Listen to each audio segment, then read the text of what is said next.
Hello guys, ngayon ay magluluto tayo ng isang mabilisang chicken feet adobo. Tara, simulan na natin. Pakuluan lang natin ang ating paanang manok. Natanggalan ko na nga pala ng kukuyan at nilinis ko na rin. Syempre, kailangan linisin ng mabuti yan at medyo madami ang paanang manok. Lagyan lang natin ng spring onion, luya, pulang sibuyas, dahon ng laurel, pamintang buo, tapos asin. Pakuluan lang natin ng 1 oras yan syempre. Tapos balikan natin. Makalipas ang 1 oras, i-drain lang natin yan. Tapos set aside lang natin.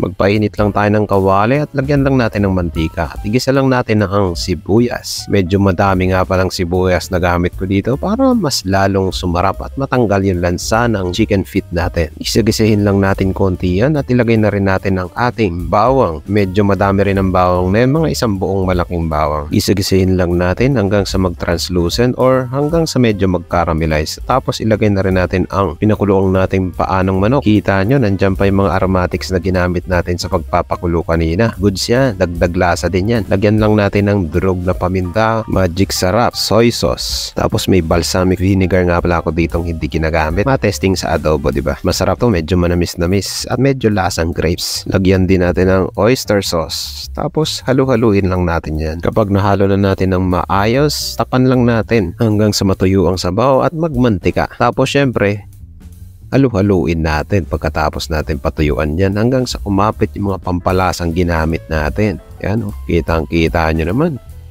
Nagmamantika yan, masarap sa adobong paanang manok.